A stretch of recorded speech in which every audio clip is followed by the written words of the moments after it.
नमस्कार।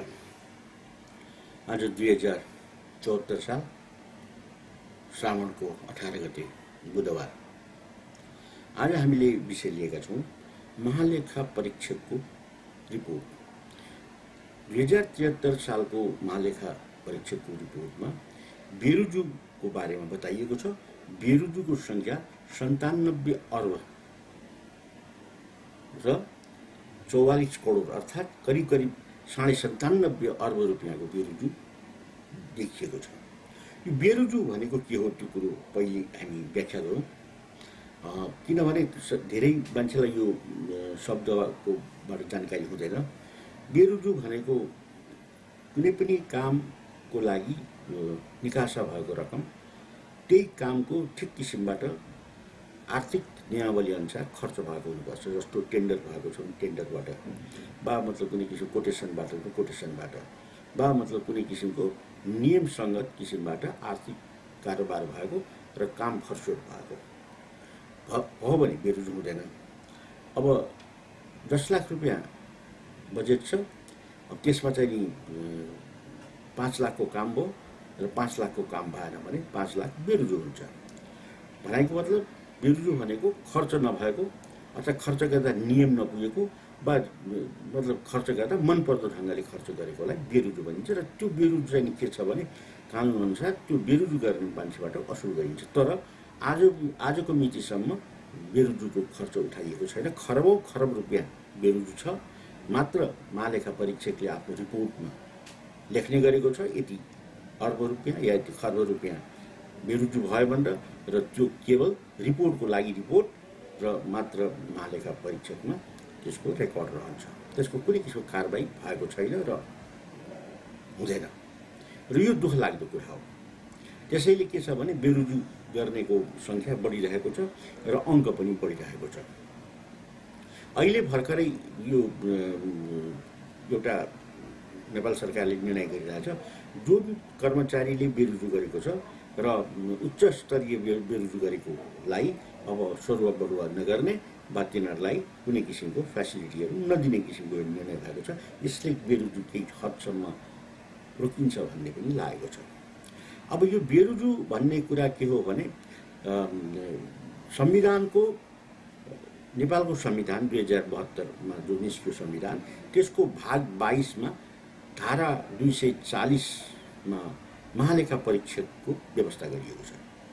यो महालेखा परीक्षक भनेको संवैधानिक अङ्ग हो र यो नेपाल सरकारको अरू निकायबाट यो अलग रहन्छ र स्वतन्त्र हुन्छ।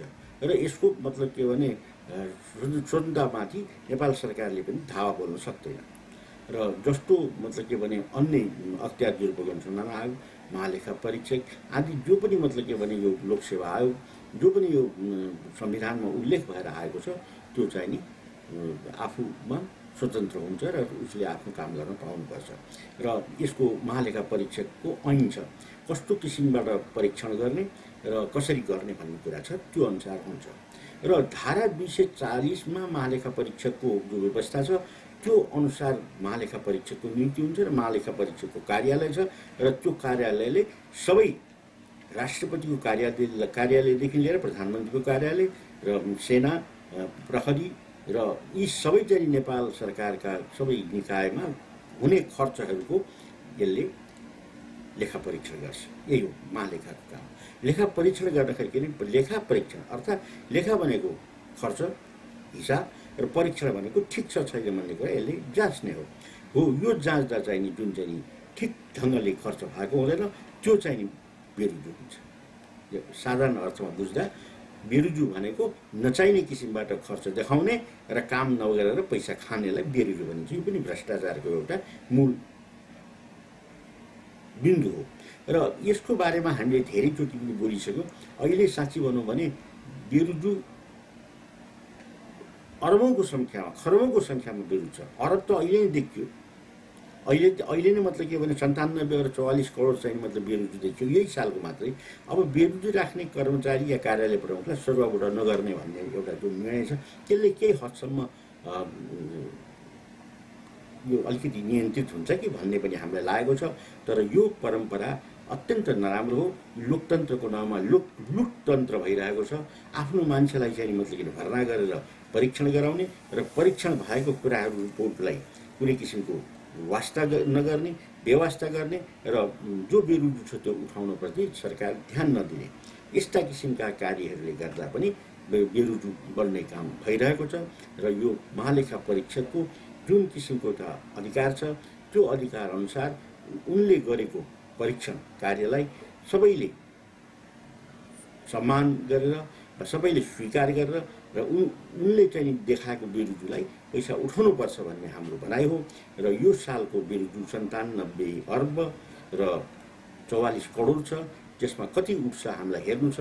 र यो साँच्चै नै मतलब के भने जनचासोको विषय भएको हुनाले हामीले यसलाई लिएका हौँ र यसबारेमा पछि फेरि हामी टिप्पणी गर्दै नै छौँ। आज समयले बिदा दिएको छ र भोलि यस्तै किसिमको विषय लिएर हामी आउनेछौँ। आजलाई बिदा दिनुहोस्। नमस्कार।